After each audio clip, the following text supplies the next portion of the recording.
Hello, ladies and gentlemen, and welcome back to my channel for another Hot Toys Secret Base figure preview video. Before we begin, I want to say a massive thank you to Ryan Kirkwood for going out in person and snapping these awesome high-res pictures. Show Ryan some love in the comments below because without him, this series literally wouldn't be possible. If you are looking to pre-order your very own copy of the Droideka, I have popped a link to Pop Collectibles in the description below, along with the discount code Justin's Collection for 5% off your order if you do decide to buy from them. As always, do your own research, make sure you are comfortable before buying. While you're down in the description, why not hit that subscribe, bell notification icon, and join button, so you're notified as soon as a brand new Star Wars figure preview video goes live on the channel. Now, I always had the feeling that we would see a tan B1 battle droid first, and then eventually maybe the Droideka. But good on you, Hot Toys, ripping off the band-aid, going straight for the difficult one, and this thing turned out looking sensational. I am so here for it. I love the destroyers. Ever since episode 1, the first time we saw these suckers on screen just rolling up and then expanding and then turning their shields on and blasting the shit out of Qui and Obi-Wan, I knew I eventually wanted to have one in 1/6 scale. It took quite some time, but finally here we are, and this thing is a straight masterpiece. Not only can it fold up to make it look like it's rollable, I'm quite curious to find out if you can actually roll it, but when you have it expanded out, this thing is huge. It's very, very tall. It's going to have a lot of presence in the display. Just due to the sheer size of them, I would like to pick up more than two. I reckon I'm going to have to stick with two, which is okay because in the movies we usually see them traveling in pairs anyway. I was hoping that there would be a little bit of die cast in these things, but Hot Toys didn't make any mention of metal in their announcement post or on their website or on Sideshow. And there aren't any LED light up effects in the blasters or in his three little eyes. They could have used fiber optic cabling to feed power through the body and then to the eyes, so they would be little bright LED red dots, but they didn't. We'll get back to that a little bit later. The only other L, in my opinion, is what's the number one thing you think of when you picture a Droideka? It's the shield, right? Why is there no translucent plastic orb for a shield that we could have placed over the top of the destroyer? It just makes sense to me. That combined with blast effects, we've seen them dabble in giving Jedi figures the blaster bolt deflecting effects. So why not go all out and chuck in some little red blaster bolts to actually use with the Droideka to make it look like he's blasting someone?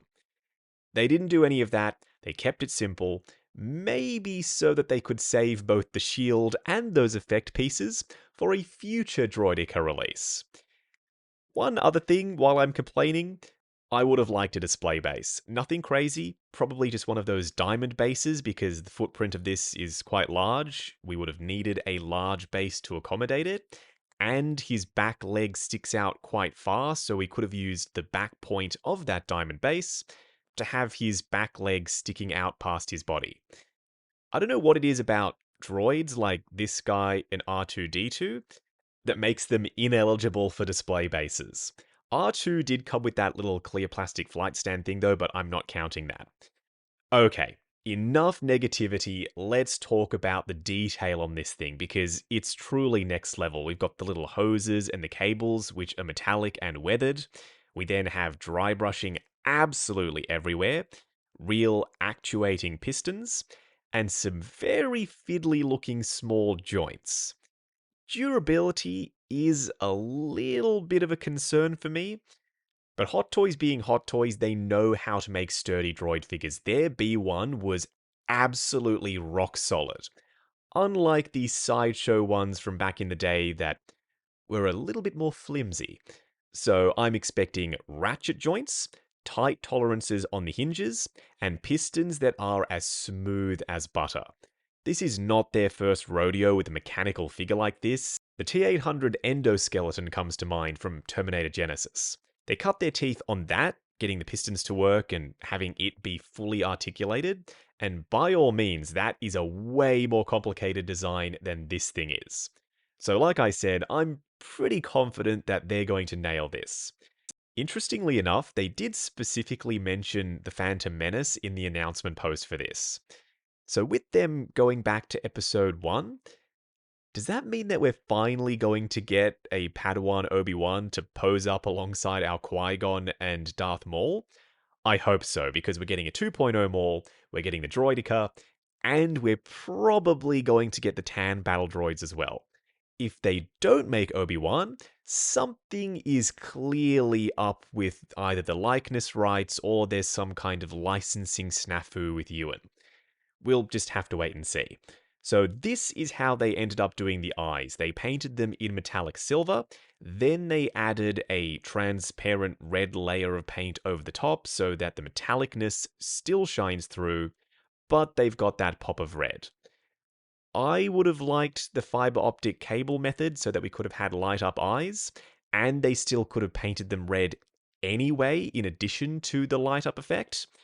At the factory, assembling this and then having to route fiber optic cables to the eyes from somewhere else in the body, yeah, it makes sense they didn't want to bother with it. It would have ratcheted up the complexity for manufacturing something that's already going to be very difficult to manufacture. So at the end of this, am I excited for Droidekas in 1/6 scale? Absolutely. I cannot wait to have these guys flanking Obi-Wan, fingers crossed, and Qui-Gon Jinn in the Episode 1 display. Now, I'm pre-ordering mine from Pop Collectibles. As always, do your own research, make sure you are comfortable before buying. I have popped a link to their site in the description below, along with the discount code Justin's Collection for 5% off your order if you do decide to buy from them. While you're down there, why not hit that subscribe, bell notification icon, and join button if you like the sound of seeing your name in the end credits of my reviews. Like, comment, and subscribe. We'll catch you in the next video.